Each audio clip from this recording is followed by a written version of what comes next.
El Instituto Geológico, Minero y Metalúrgico les da la más cordial bienvenida a los presentes aquí en la sala y a nuestros seguidores en nuestras redes sociales por su participación a una nueva edición del Viernes Geocientífico. En esta ocasión presentaremos el tema Herramientas de teledetección satelital en la prospección de recursos minerales, a cargo del especialista Juan Casas Malpartida de la Dirección de Laboratorios del INGEMET. Nuestro expositor es especialista en procesamiento de imágenes satelitales del Laboratorio de Teledetección de INGEMET. Asimismo, tiene conocimientos en espectroscopía de reflectancia y modelamiento SIC para el procesamiento, análisis e interpretación de imágenes satelitales aplicados a geología y minería. Recibamos con fuertes palmas, por favor. En este caso me tocó presentarles el tema titulado Herramientas de teledetección satelital en la prospección de recursos minerales, para lo cual vamos a ver una pequeña introducción, lo que es teledetección, en el cual voy a exponer los principios físicos y teóricos y científicos de los cuales nosotros nos valemos para poder hacer los análisis subsecuentes que vamos a ver en la parte final, tales como la espectroscopía de la reflectancia, qué tecnologías utilizamos para hacer los análisis dentro del laboratorio, la metodología de trabajo y en sí los productos que generamos como aporte para esta etapa de lo que es la exploración, en este caso la prospección de recursos minerales y finalmente unas pequeñas consideraciones de la exposición que se va a tratar. Bueno, la teledetección, bueno, creo que es bastante conocida. Se necesita una fuente de energía, que puede ser el sol, un objeto de estudio, que en nuestro caso es toda la Tierra, la luz refleja en la Tierra y es captada por un sensor, que puede estar a bordo de un avión, a bordo de un satélite o puede ser inclusive en terreno. Y esta información que es captada por los diferentes sensores capta o forma un paquete de información que nosotros lo conocemos como imágenes satelitales, imágenes aerotransportadas o, bueno, como diciendo, imágenes puede ser, por ejemplo, LIDAR, también es una técnica de teledetección. Pero, ¿qué sucede en el momento en el que se refleja o que interactúa la energía electromagnética con la superficie del suelo? Entonces, la luz que está emitiendo constantemente energía electromagnética tiene dos pasos o dos formas o caminos que puede seguir esta energía electromagnética.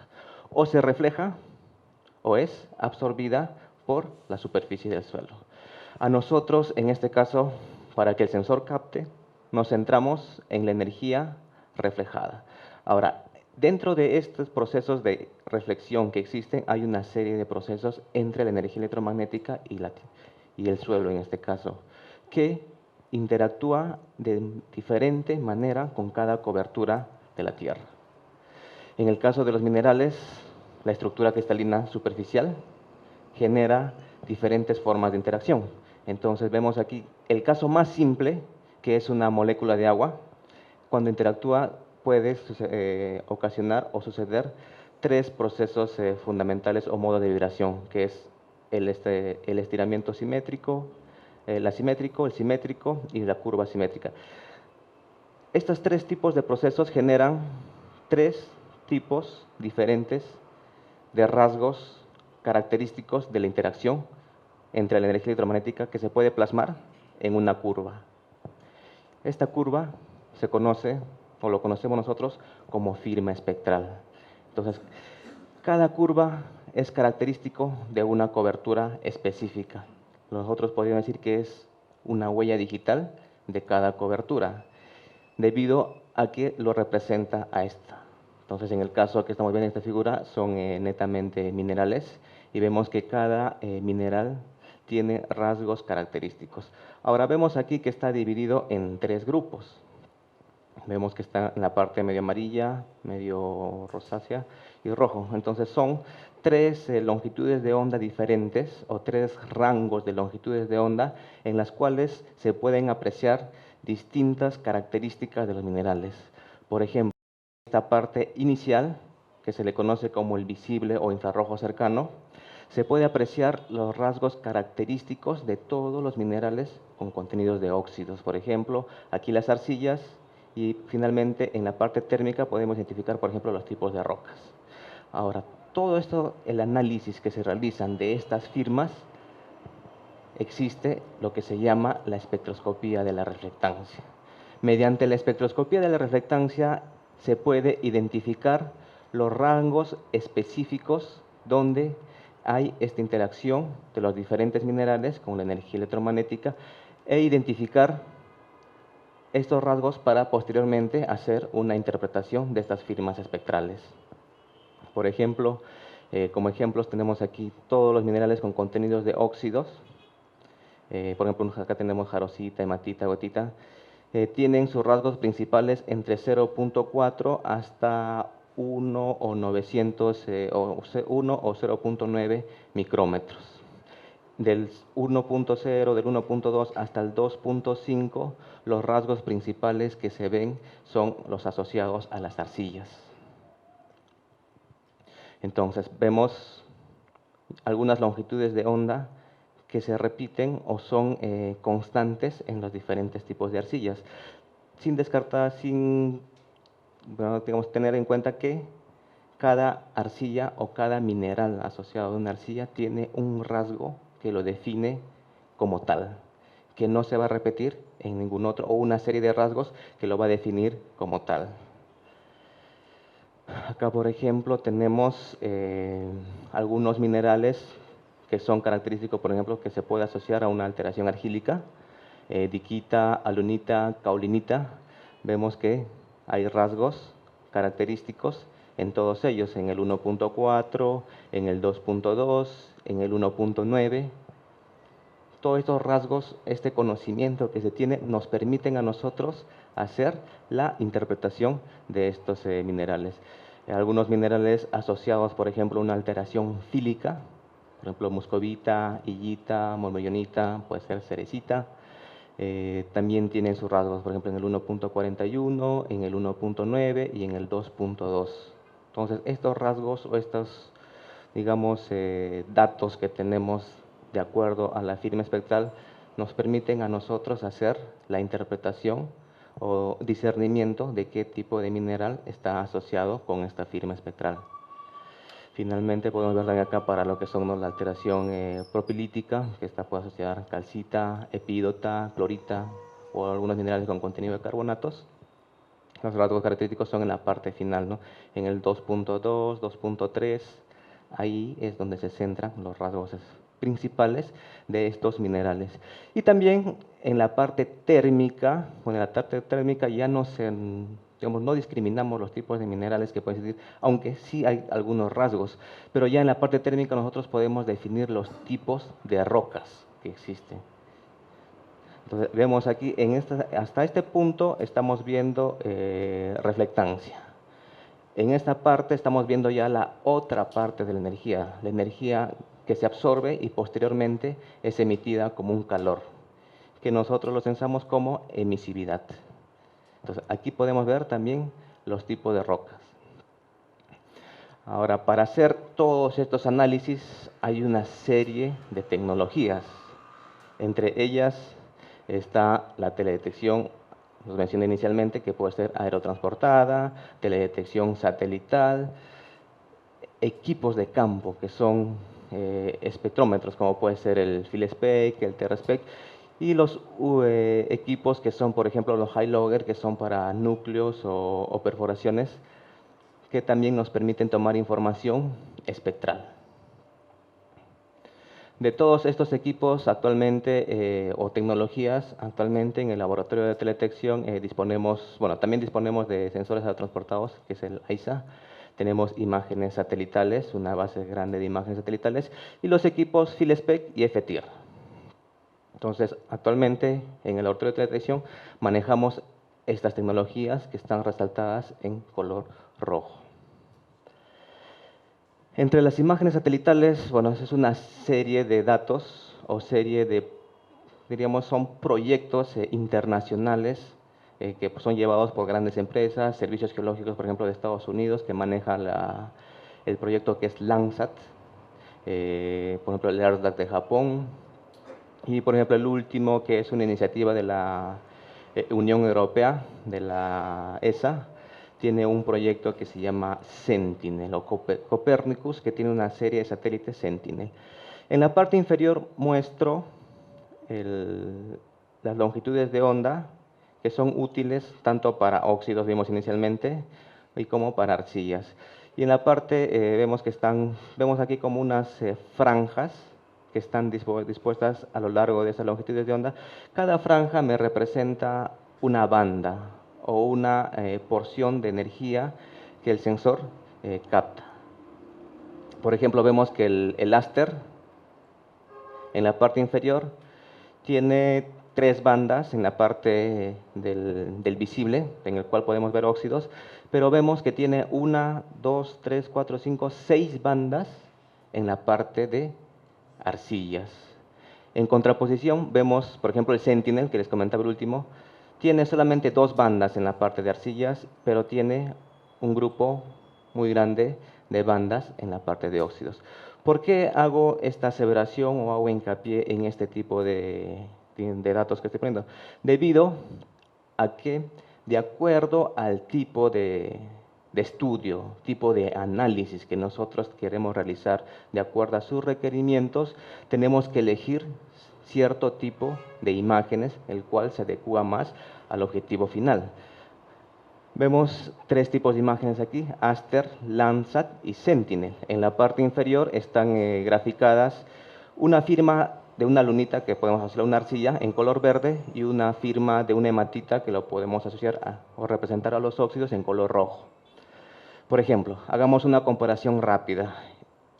En el sensor Aster vemos que los rasgos característicos de las arcillas siempre están en la parte del SWIR del 1.3 al 2.5. Entonces vemos que el sensor Aster capta mayor o me detecta mayor información con respecto a las arcillas en esas longitudes de onda. Pero ahora si comparamos o si quisiéramos hacer un estudio de óxidos, por ejemplo, vemos que el Aster solamente tiene 3 bandas, entonces ya también podemos obtener información, pero vemos que existe otros datos, otras imágenes satelitales, que la información en esas longitudes de onda es mucho más robusta. Entonces, si nosotros queremos hacer un análisis, digamos, por minerales asociados a alteraciones, arcillas, el más conveniente para utilizar este tipo de información son las imágenes Aster. Pero si quisiera hacer, por ejemplo, un estudio orientado a los tipos de óxidos o analizar los óxidos que existen, vemos que el Aster no es la mejor opción, pero ya existe Landsat y Sentinel-2, en el cual podemos extraer mayor información respecto a esta cobertura. Entonces, vemos ahí que de acuerdo al tipo de análisis, al tipo de estudios, debemos ubicar o debemos identificar el tipo de imagen que vamos a utilizar. Bueno, solamente son 2 tipos bueno, en este caso estoy presentando 3 tipos de imágenes. En el mercado existe un grupo muy grande de imágenes que existen, entonces, de acuerdo al tipo de estudio, podemos elegir el tipo de imagen. Ahora, con respecto a los equipos que disponemos aquí, que también nos sirven para hacer la validación o comprobar lo que estamos realizando. Tenemos 2 espectrómetros, el PhilSpec 4 High-Res y el FTIR modelo 102. El PhilSpec es un equipo muy semejante al TerraSpec. La única diferencia que tiene con respecto al TerraSpec es que el TerraSpec tiene la opción de contacto, una pistola de contacto y tomar una firma espectral puntual. El PhilSpec, aparte de tomar una firma espectral puntual, puede tomar una firma espectral, digámoslo, a distancia, de un área, que puede ser 2 metros cuadrados, 3 metros cuadrados, de acuerdo a la altura en la cual pongamos el sensor. ¿Por qué tenemos este equipo en el laboratorio de detección? Debido a que las imágenes satelitales cubren un área extensa, no toma una firma espectral de un punto, digámoslo así. Entonces, la información que obtenemos con este equipo es la más parecida, digámoslo, a una firma espectral de una imagen satelital. Entonces, estas firmas espectrales que obtenemos en campo con este equipo nos permitirían dos cosas. Uno es mejorar, por ejemplo, el procesamiento o el preprocesamiento y la calibración de la imagen satelital, porque pues, tendríamos, digamos, como puntos de control que nos permitirían afinar mejor nuestros resultados. Y el segundo es validar lo que obtenemos. Obtenemos un resultado, definimos que en una zona hay cierto tipo de cobertura, se va con este equipo a campo y se puede tomar una firma espectral y corroborar lo que efectivamente determinando en el laboratorio. Y el otro equipo que se tiene es el FTIR, modelo 102. Esto está entre las longitudes básicamente del térmico. Vimos que en la parte térmica nosotros podemos identificar los tipos de rocas. Las imágenes Aster, por ejemplo, tienen 5 bandas en la parte térmica que nos permiten hacer discriminación de ciertas rocas. Lo mismo, hacer un procesamiento con las imágenes, este equipo 1, lo mismo que el FSP, nos permitiría mejorar el preprocesamiento, el procesamiento de las imágenes y posteriormente validar los resultados. Aquí hay una comparación rápida para ver la robustez de cada tipo de información con respecto de los datos que queremos obtener. En la parte superior tenemos Landsat 8, que tiene 7 bandas. En color magenta tenemos el Aster, que tiene 9 bandas. Vemos que la información con respecto a una firma espectral de un equipo se va haciendo más robusta, nos da mayores características de la información. En el caso del WorldView, en el caso de AISA, que es una imagen hiperespectral retransportada, y finalmente el PhilSP4, que tiene pues 2151 canales. Entonces ya vemos que nos demarca con mayor precisión los rasgos que nosotros deseamos detectar dentro de las firmas espectrales. Ahora, todo esto, lo que estamos mencionando en este momento, lo enmarcamos en una metodología de trabajo, en una, digámoslo así, en una hoja de ruta, en la cual partimos tanto de las imágenes satelitales como las firmas espectrales. Este es el proceso en el cual les mencioné que nos serviría bastante tener una base robusta o firmas espectrales in situ para realizar las correcciones geométricas, radiométricas y atmosféricas de la imagen y las correcciones de las firmas espectrales para convertir a reflectancia. Por ejemplo, esta es una etapa, no principal, bueno, sí es principal, importante debido a que en esta etapa se prepara o se hace como se hacen las muestras, por ejemplo, se hace la preparación de las muestras, aquí se hace la preparación de la imagen satelital para posteriormente ser analizadas. La siguiente etapa es el procesamiento de datos, en el cual ya se hace el análisis en sí de la información que previamente ha sido preparada. Para eso existe una serie de técnicas de clasificación de imágenes, podemos hacer transformaciones de imágenes para finalmente obtener una serie de productos para la etapa en este caso que es la prospección minera. Y la última etapa que deberíamos tener, bueno, que tenemos es la validación de los resultados. Actualmente nosotros estamos, digamos, supeditados a la información o a la retroalimentación que nos den los diferentes proyectos a los cuales nosotros brindamos esta información. Es decir, nosotros lo hacemos, si es cierto, todo lo hacemos en gabinete o en un laboratorio. Entonces no estamos en el campo para poder identificar si es que efectivamente los resultados que estamos obteniendo son idóneos, digámoslo así, entre comillas, debido a que en campo es el único lugar o el único punto en el cual nosotros podemos decir efectivamente lo que estamos obteniendo está correcto o no está correcto.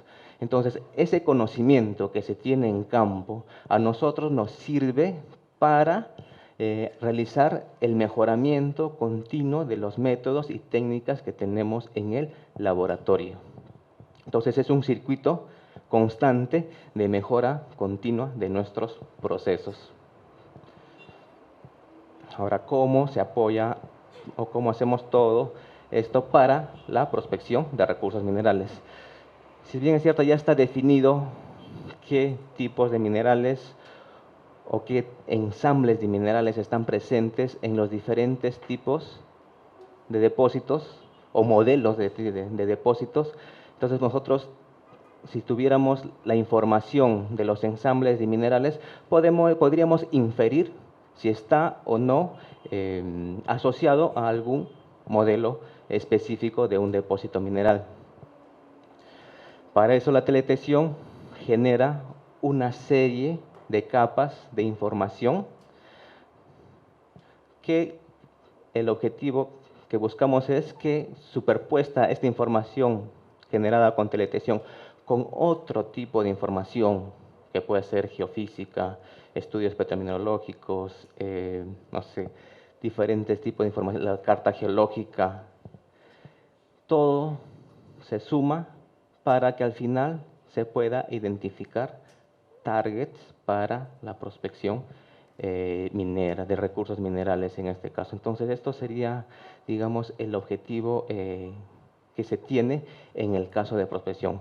Tener una serie de información, tener las técnicas o productos idóneos para al final tomar una decisión o identificar targets de exploración.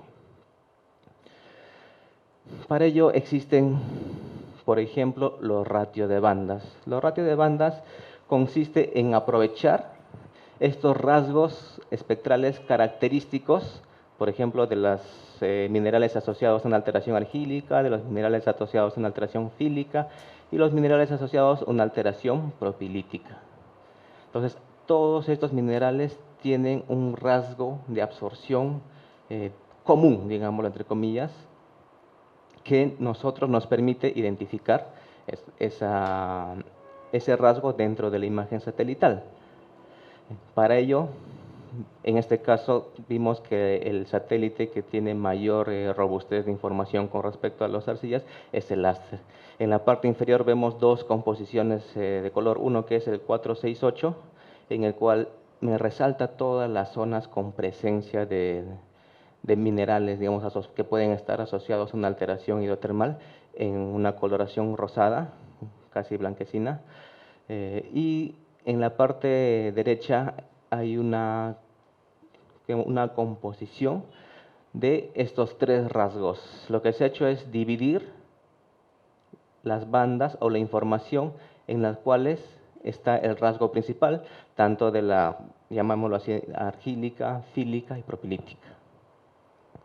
Y finalmente hacemos un compósito de estas tres bandas en el cual nos permite identificar visualmente dónde probablemente existan estos minerales. Por ejemplo, el 4,6 es color rojo y el 4,6 está asociado a los minerales asociados a una posible alteración argílica. Entonces podemos hacer una interpretación rápida en la cual todas las zonas de color rojo o tonalidad roja nos indican que probablemente existan minerales que están asociados a una alteración argílica.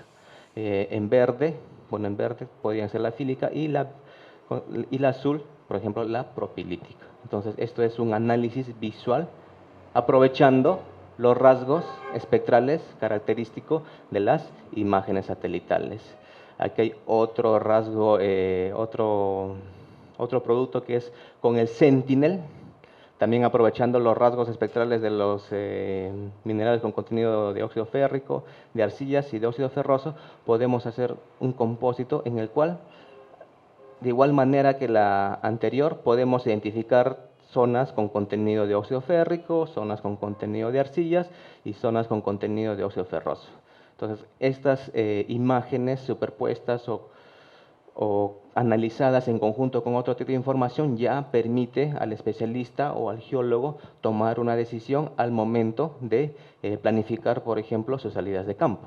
Identificar, por ejemplo, acá se ha hecho rápidamente identificación de zonas donde existen estos contenidos de mineral.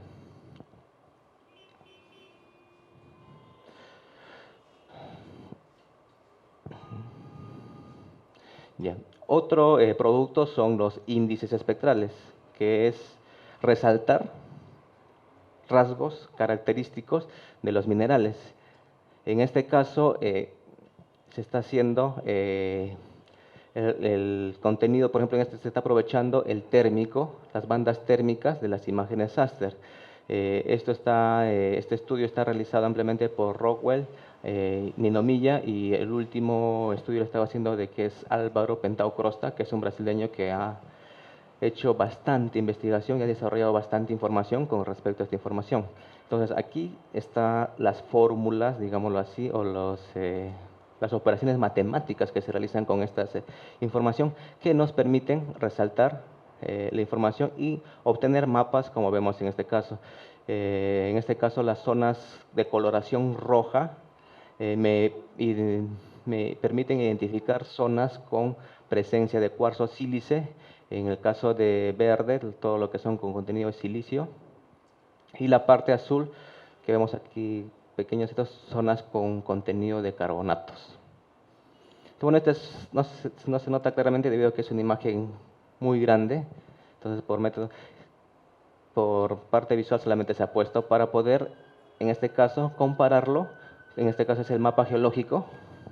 Y vemos que las zonas cartografiadas como alteraciones hidrotermales dentro del mapa geológico tienen una coincidencia con las zonas cartografiadas, por ejemplo, con contenido de sílice. Por ejemplo, hay zonas en las cuales en el mapa geológico no se muestra como alteraciones, pero en la imagen nos indica una presencia de sílice. Entonces, la única forma es campo. U otro es comparar con otros tipos de información para poder tomar una decisión más acertada. También se puede aprovechar los índices espectrales y hacer la composición de estos índices espectrales para obtener información para la prospección de recursos minerales. Por ejemplo, si hacemos un análisis por óxidos, que puede ser por un ratio de bandas u otros métodos, bueno, acá debería ser arcillas, una imagen de arcillas y una imagen, por ejemplo, la que vimos anteriormente, la de sílice. Si las tres las juntamos en una sola imagen, se forma esta nueva imagen, en la cual visualmente ya vemos que nos muestra información resaltante. Es de la misma zona de la que vimos anteriormente, aquí, pero vemos aquí que ya podemos discernir, por ejemplo, las zonas con presencia de cuarzo, arcillas y óxidos. Entonces, si tenemos una zona donde hay contenido de cuarzo, hay contenido de arcillas y contenido de óxidos, entonces ya podemos inferir que es una zona interesante. Entonces, acá visualmente podemos ver. Ahora, esto es lo que vimos hasta el momento, solamente es análisis visuales. Pero también podemos obtener anomalías espectrales. ¿Qué es una anomalía? Una anomalía es algo que es distinto a la media digamos, de un lugar. Entonces, lo que se hace en este tipo de métodos que fue desarrollado por Álvaro Crosta es identificar o identificó, en el caso de imágenes raster, las bandas en las cuales son característicos los diferentes ensambles de minerales o, por ejemplo, asociados a una alteración. Por ejemplo, en el caso de alunita, caunita, diquita, que están asociados a una alteración argílica, identificó que los rasgos principales de absorción están entre las bandas 1, 4, 6 y 7. Lo mismo para esmectita, muscovita y clorita, epidota, calcita. Entonces, lo que hace el análisis de componentes principales, bueno, creo que infieren por el nombre, dice componentes, ¿no? Entonces, lo que hace es dividir la imagen satelital en unas nuevas imágenes en las cuales en cada imagen me da una cobertura. Y en la parte final de esta información nos da, bueno, para la parte estadística son los residuales, digámoslo, las partes que no tienen nada que ver con la imagen. Pero para nuestra suerte, este residual es las zonas donde existe alteración, porque es algo completamente distinto a su contorno. Entonces, los productos son estos. Vemos en rojo las zonas con minerales asociados a, bueno, vamos a ir a la alteración argílica. en verde afílica y los minerales asociados a alteración propilítica en azul. Si hacemos una comparación con el mapa geológico que está cartografiado bueno, acá se ha resaltado en color rojo las zonas con alteración hidrotermal y superponemos las anomalías espectrales que se han obtenido con una imagen satelital, vemos que existe una correlación muy alta entre lo generado en laboratorio y en lo apreciado en campo.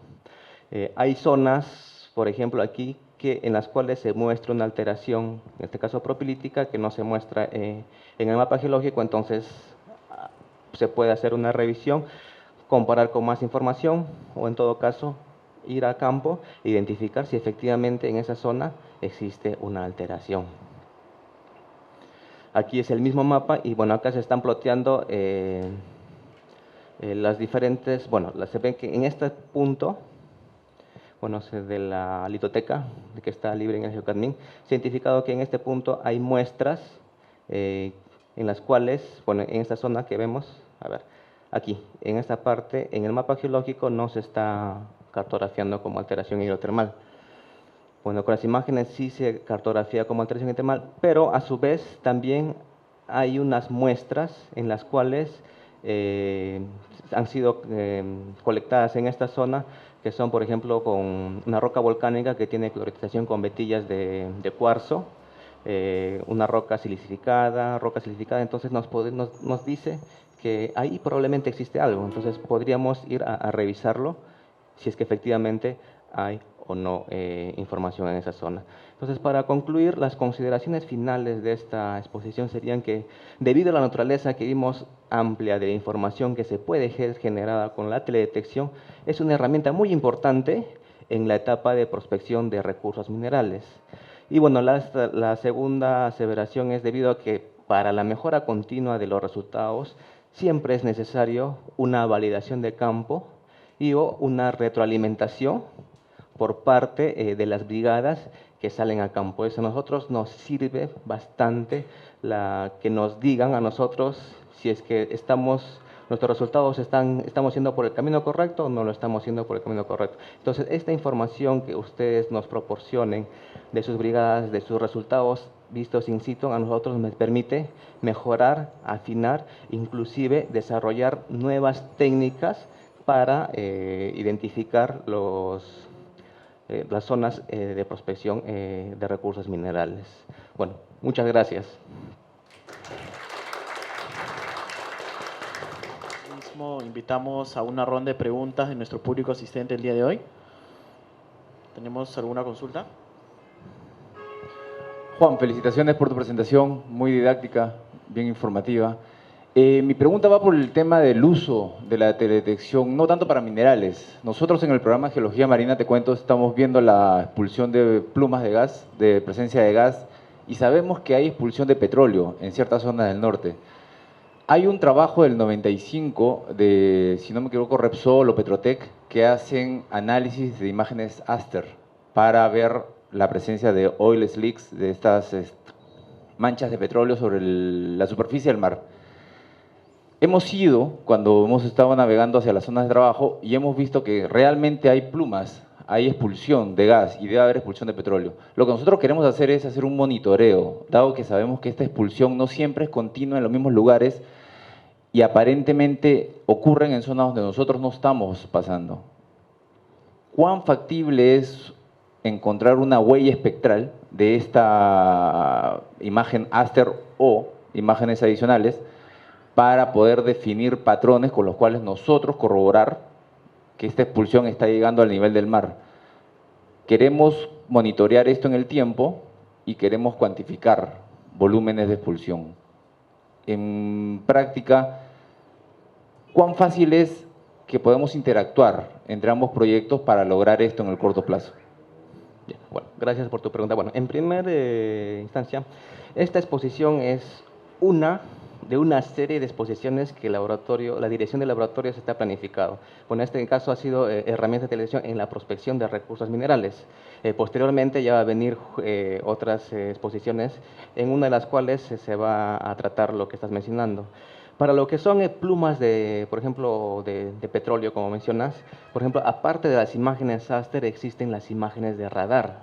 Las imágenes de radar nos permiten identificar diferencias, por ejemplo, dentro de bueno, llamamos superficie de mar, y debido a la naturaleza de esas imágenes, podemos identificar las zonas donde hay, por ejemplo, esas plumas de petróleo que mencionas. Ahora, con imágenes ASTER, si tenemos la firma espectral de esa cobertura, es factible realizar la identificación mediante un procesamiento. Ahora, con respecto al monitoreo, en el caso de imágenes ASTER, dependiendo de las longitudes de onda, las imágenes ASTER funcionó efectivamente hasta el 2008. Después del 2008, todas las bandas que son para arcillas ya no están operativas. Pero en contraposición hay otros tipos de información, otros tipos de imágenes satelitales, como son el Sentinel, el Sentinel-1, por ejemplo, es un satélite de radar que tiene una periodicidad de imágenes cada 10 días aproximadamente. O sea, podemos obtener una imagen satelital en radar de una zona de cualquier parte del mundo cada 10 días. En el caso del Landsat, también tenemos una imagen cada 15 días, entonces, y el Aster, solamente la parte visible, el mismo periodo, cada 15 días. Entonces, si se quisiera hacer un monitoreo, es factible, es cuestión de coordinar, ver la posibilidad e identificar como te digo, los rasgos y la forma, bueno, los tiempos están establecidos de las imágenes, y si es que ese lapso de tiempo es útil para los objetivos de tu estudio, entonces se puede hacer las coordinaciones necesarias para poder hacer el trabajo en conjunto. O sea, no veo dificultad en ese sentido. Tenemos. Muchas gracias, Juan, por tu exposición. Solamente, si tuvieras algún ejemplo de alguna imagen Sentinel donde se diferencia el ferroso del férrico. Porque si bien es cierto, esta exposición está dirigida a todo lo que es los yacimientos y la exploración minera, pero también va de la mano con la parte ambiental. Entonces nosotros estamos viendo eso y nos interesaría saber eso. Ese es uno. Y segundo, respecto a la alteración argílica y a la alteración propilítica, si bien es cierto, la alteración argílica es donde están expuestos más los minerales, ¿no? Y la parte propilítica es donde ya está más distal el mineral. Quizás por ese motivo también no está resaltado en el mapa geológico. ¿Por qué? Porque es ya muy distante a la zona de alteración o a la zona de mayor exposición mineral. Gracias. Ya. Por ejemplo, esta es una composición de Sentinel en el cual se está haciendo la diferenciación entre férrico y ferroso. Según la leyenda que vemos aquí, todas las zonas con contenido, bueno, de color azul nos indican zonas con presencia de óxido ferroso. Ahora volvemos a lo que mencioné más de una vez.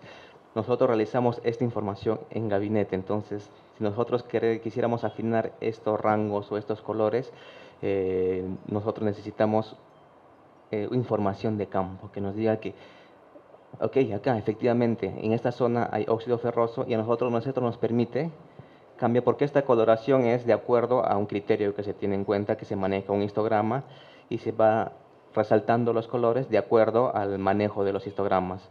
Ahora, este manejo de histogramas inicialmente está en base a una observación visual netamente del terreno, pero si tuviéramos información nos dijera, mira, aquí la cobertura de óxido ferroso o zonas con óxido ferroso es tal, entonces a nosotros nos permite realizar el mejoramiento del stretch del histograma para adecuar y resaltar.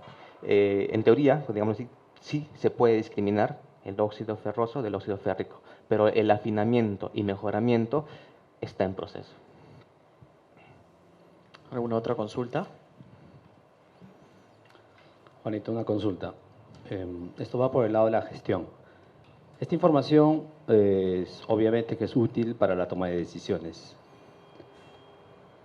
Teóricamente hemos revisado información que nos manifiesta que la información de imágenes satelitales tienen un porcentaje digamos, de posibilidad de información para tomarla como toma de decisión. Después que han pasado la evolución, digamos, de todo el desarrollo de la teledetección, yo quisiera saber algunas experiencias respecto a la ubicación o a la validación de la información tomada con imagen satélite como resultado posterior a una ocurrencia de importancia. Y la otra pregunta, ¿qué porcentaje le asignarías, digamos, de posibilidad o de información para la toma de decisiones a las imágenes de satélite ahora? Ya. Bueno, con respecto a las experiencias que hemos tenido, bueno, personalmente y bueno, dentro del laboratorio de teledetección, en el año 2014 y en el 2015 tuvimos la oportunidad de salir a campo conjuntamente con la Dirección de Recursos Minerales y Energéticos. Previamente a esas salidas, nosotros hicimos nuestro trabajo en gabinete y cuando fuimos a campo corroboramos efectivamente. Ahora, para hacer un estimado de porcentaje, entonces tendríamos que tener un histórico, pongámoslo así, de lo que hemos tenido en gabinete y lo que hemos encontrado en campo. En estas dos salidas a campo que hemos tenido y con, bueno, con las retroalimentaciones que he tenido, bueno, yo estimaría un 80% más o menos de posibilidad de lo que se obtiene en campo, creo que es, perdón, lo que se obtiene en gabinete y esto es captada en campo. Ahora, con respecto a la, si es que actualmente hay, digamos, depósitos que hayan sido, digamos, descubiertos o resaltados por imagen digital. Por ejemplo, en España hay un depósito que se llama Rodelquirar. Entonces, ese depósito fue ampliamente conocido, o bueno, digamos, evidenciado previamente por un estudio de imágenes satelitales y posteriormente fue validado en campo, ¿no? Otro podría ser en Australia, por ejemplo, hay un desarrollo bastante grande con respecto a lo que es la teledetección. Tanto así que ellos se han hecho mapas de cobertura nacional de ciertos productos, lo cual nosotros estamos replicando en la actualidad para en un futuro a corto o medio plazo también cubrir todo lo que es el territorio peruano con estos productos. También cabe resaltar que actualmente en el Geocadmin ya disponemos de productos o ya están libres en la web, por ejemplo, de óxidos y arcillas, unas composiciones de Aster y unas imágenes que se llaman anaglifos, que nos permiten hacer una simulación o un efecto de 3 dimensiones dentro de nuestro cerebro para poder ver la parte estructural. Esta información ya está en el Geocadmin, entonces ver la posibilidad de mejorar, estamos en proceso actualmente. Y lo que me mencionó con respecto a los depósitos, bueno, la experiencia es continua, o sea, es una mejora continua de conforme nosotros vayamos teniendo información que nosotros nos permita refinar, entonces vamos a tener una continua evolución de las técnicas y métodos que desarrollamos en el laboratorio. Juan, una pregunta más. Respecto de la metodología, mostraste que hay un tercer equipo, bueno, un tercer método que no se hace aquí en INGEMET, que es para los testigos, bueno, para los núcleos. Ah, ya. El HiLogger. ¿Hacerlo aquí es simplemente comprar el equipo o necesita hacer una adaptación mayor, no sé, más laboratorio, más gente, más de todo? Porque nos interesa a nosotros, bueno, respecto de los testigos del mar, ¿no? Del fondo del mar, por un tema de la parte de calor. ¿Cuán difícil es? Bueno, todo esto lo que mostré está básicamente en las funciones de INGEMET, ¿no? Dentro de las funciones de INGEMET es la promoción de la inversión minera. Pues dentro de las funciones de INGEMET, por ejemplo, no está el contenido actualmente, el estudio e investigación de testigos de perforación. Entonces, por eso yo lo mostré solamente, pero ahora sí es que, bueno, hay otros tipos de testigos que mencionas de lo que es del mar, bueno, entonces habría que analizarlo y ver si es que están dentro de las perspectivas de INGEMET. Es un equipo muy semejante a este, tan solo que toma, digamos, una imagen hiperespectral del testigo. Entonces, el tratamiento del producto de esto es como una imagen satelital. Tan solo que va a ser una imagen tomada transversalmente de la parte del testigo. Entonces, se puede aplicar las mismas técnicas, los mismos métodos, porque los rasgos en el testigo van a ser los mismos. Entonces, el análisis va a ser similar, tan solo que se tiene que adaptar al tipo de información y lo que quieres identificar dentro de esos testigos. Hay un programa internacional que específicamente ha muestreado hidratos de gas en el fondo marino y el hidrato es un hielo. Entonces, yo recuerdo haber leído el método, pero creo que son fotos similar a lo que muestras. Si yo tengo un hielo en el sedimento, ¿me detecta como una anomalía de calor? O bueno, una anomalía de frío en este caso. Bueno, vayamos acá también a la resolución de la imagen, ¿no? Si es que tenemos una imagen con tal detalle en el cual se pueda diferenciar visualmente lo que me estás mencionando, entonces sí sería factible hacer la discriminación. Bueno, en el caso de estas imágenes de satélite tienen una resolución de 15 metros, 30 metros cuadrados, entonces la discriminación va a ser... Si tenemos la información... ya, entonces en el caso si es que se tuviera esto, este equipo, por ejemplo, trabaja, hasta donde tengo conocimiento, todo lo que es la parte óxidos y arcillas. En el térmico no estoy seguro si es que existe un equipo de esta forma que me tome imágenes hiperespectrales en la parte térmica, pero se podría aprovechar, el hielo tiene una firma espectral que se puede evidenciar en la parte del visible y del infrarrojo cercano, pero como firma espectral. Ahora, si queremos ver lo que me dices tú, una anomalía de temperatura o ver la temperatura, entonces esas características se ven en la parte térmica. Entonces tendríamos que ver o identificar o informarnos si existe un equipo con las características del térmico que me permitan obtener información de testigos. Como te digo, no estoy seguro, no tengo conocimiento de que actualmente exista un high-logger térmico, porque todos estos equipos están desarrollados específicamente para testigos de perforación y lo que es para exploración minera. Bien, agradecemos nuevamente la participación del especialista Juan Casas Malpartida con fuertes palmas.